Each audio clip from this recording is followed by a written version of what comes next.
Օրեր առաջ Հայաստանի իշխանությունների կողմից Գերագույն հոգևոր խորհրդի անդամ 6 եպիսկոպոսի եւ արքեպիսկոպոսի երկրից չբացակայելու արգելք է դրվել։ Մինչդեռ ամենայն հայոց կաթողիկոս Գարեգին II-ի հրավերով փետրվարի 16-ից 19-ին եպիսկոպոսատ ժողով պետք է տեղի ունենա Ավստրիայի Սանկտ Փյոլթեն քաղաքում։ Ժողովներին եկեղեցականների հեռավար մասնակցությունը խորտ չէ հայ եկեղեցուն։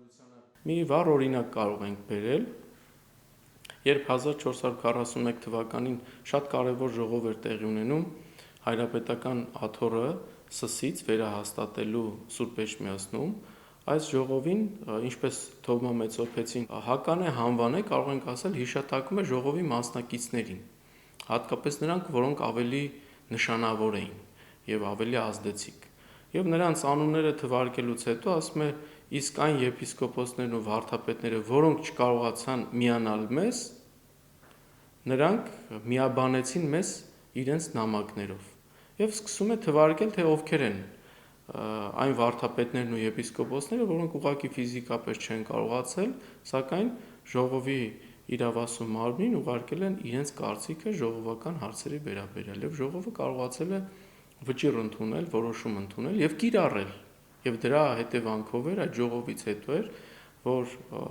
Սուրբ Էջմիածնում վերահաստատվեց հայրապետական աթոռը եւ որևէ մեկը առ այսօր չվիճարկեց եւ պատմականորեն եւ կանոնական իմաստով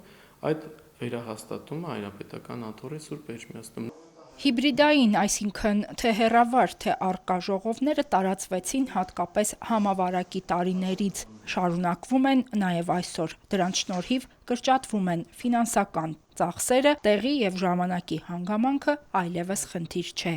Այն մարդիկ, որոնք անկախ իրենց կամքից արհեստական խոչընդոտների պատճառով չեն կարողանալու մեկնել ուղակի ներկայացնել իրենց ֆիզիկապես, իրենք կարող են այդ ժողովին հրավիրալ որպես անդամ եւ մասնակից, մասնակցության ձևաչափը փոխել եւ դա տեղի ունենա հեռավար, ինչը բնականաբար չի կարող հեռավար մասնակցությունը պատճառ հանդիսանալ ոչ ժողովի իրավաչափության, ոչ էլ նրանց ընդունված որոշումների օրինականության կամ կանոնականության վիճարկման։ Եթե միջնադարի համար մենք այս ձևաչափերը չենք կարող կիրառել, մեր օրերում դրանք պարտադիր մեր կյանքի կենսակերպի մաս են կազմում, ընդհանրացված կարող ենք ասել, որ այսօր մոլորակը ամբողջապես գտնվում է խելացի հեռախոսների մեջ։ Տարածությունն ու ժամանակը այլևս խոչընդոտ չեն մոլորակի մի ծայրից մյուս ծայրը կապ հաստատելու եւ սեփական կարծիքը ուղիղ եթերի միջոցով արտահայտելու, էլ չենք խոսում ուղարկող տեսանյութերի ու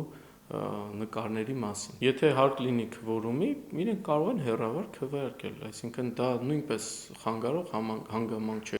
Առաջին անգամ չէ, որ եկեղեցու ներքին կյանքին վերաբերող ժողովները խոչընդոտվել են իշխանությունների կողմից։ 1930-ականների վերջին եկեղեցահալած խորհրդային պետությունը չէր թույլատրում անցկացնել ազգային եկեղեցական ժողով եւ կաթողիկոս ընտրել։ Միայն 7 տարի անց Գևորգ arczepiskopos Չորեքչյանի անձնական միջնորդությամբ խնդիրը լուծվեց։ Եվ միայն նրա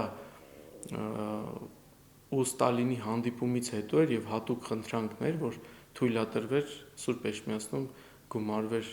ազգային եկեղեցական ժողով եւ այդ հատուկ խնդրանքին ի պատասխան տրված թույլտվության միջոցով հնարավոր եղավ 1945 թվականին գումարել ազգային եկեղեցական ժողով եւ ընտրել հայոց հայրապետ։ Այնինչ մենք տեսնում ենք ի տարբերություն այդ օրերի եւ այդ օրերի ժողովականները կնախանձեին մեր օրերին, որ ուղղակի եթե մարդը ֆիզիկապես չի կարողանում ներկայանալ, ուղղակի ժողովը չէր կարող տեղի ունենալ, որովհետև նախ եւ առաջ պետք էր ապահովել ժողովականների նվազագույն քանակը։ Մեր օրյա իրականության մեջ այս խնդիրը այլևս լուծված է եւ եթե ժողովը որոշվի, որ պիտի տեղի ունենա,